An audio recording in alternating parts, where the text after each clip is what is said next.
ఓం స్థాపకాయ చ ధర్మస్య సర్వధర్మస్వరూపిణే అవతారవరిష్ఠాయ రామకృష్ణాయ తే నమః.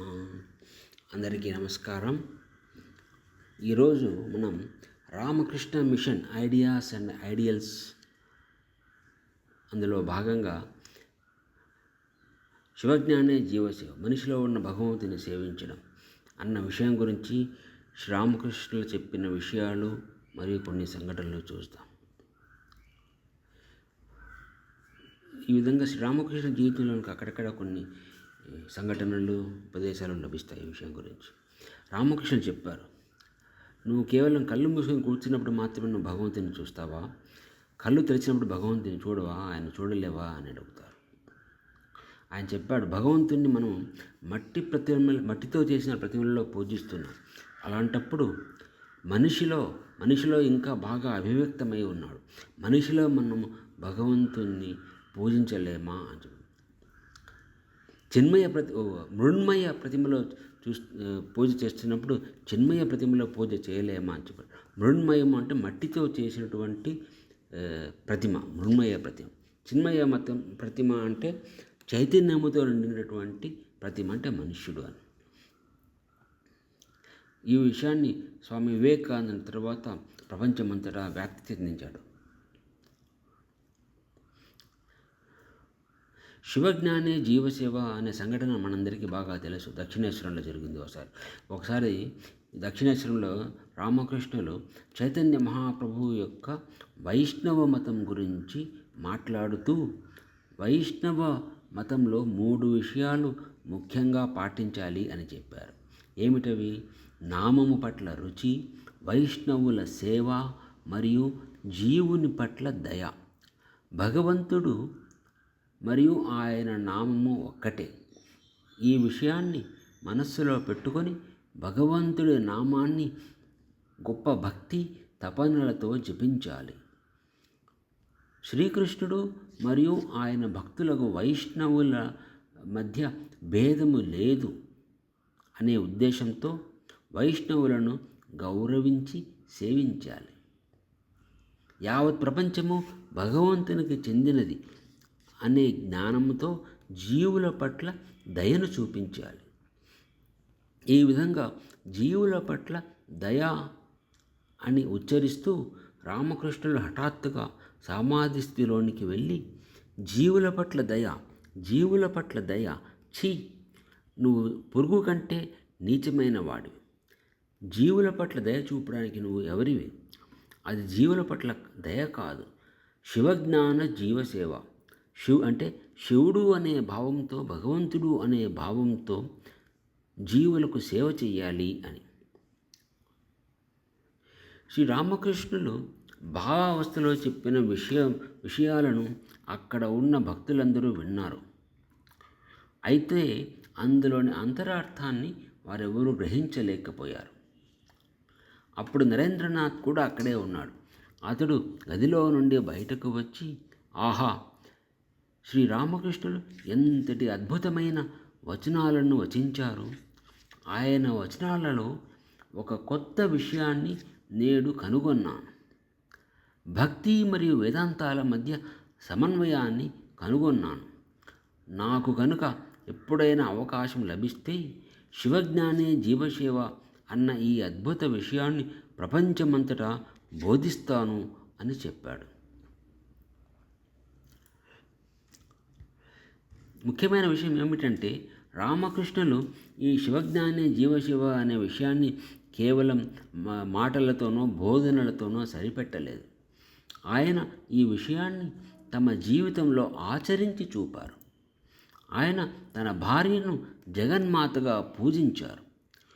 పతితులైన స్త్రీలలో కూడా జగన్మాతను దర్శించారు. తమ శిష్యులు మరియు భక్తులలో భగవంతుణ్ణి దర్శించారు. బుద్ధుడు మరియు యేసుక్రీస్తు వలె రామకృష్ణులు కూడా తమ జీవితాన్ని మానవాళి సేవలో వినియోగించారు. రాత్రింబవళ్ళు జనులకు బోధిస్తూ, జాగృతపరుస్తూ వారికి మార్గదర్శనం చేశారు.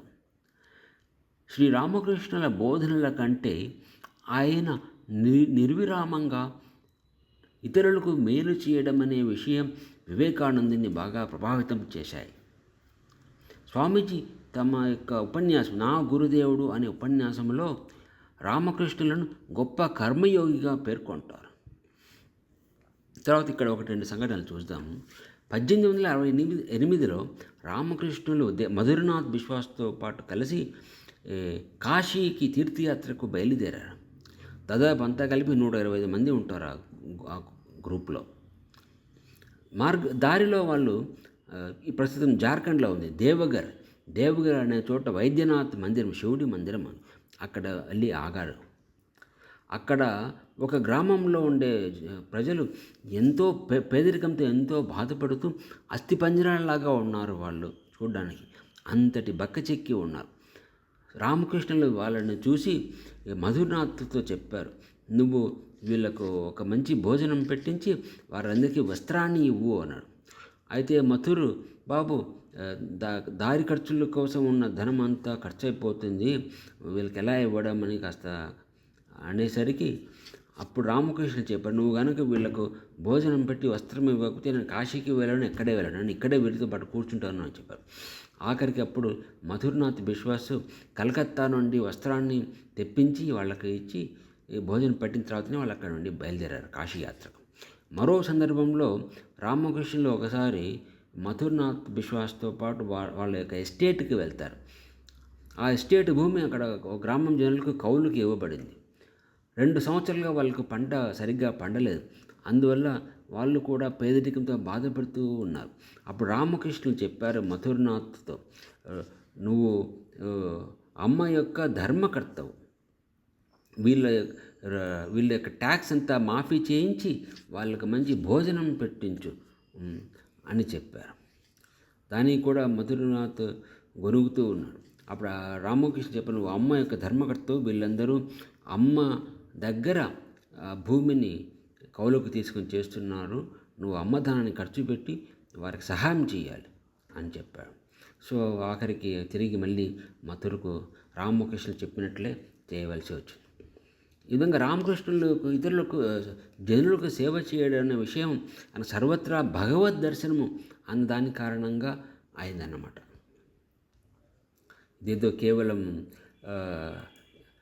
సాధారణమైన మనిషిగా భావించి సేవ చేయడం, భగవంతుడని భావించి సేవ చేయడం.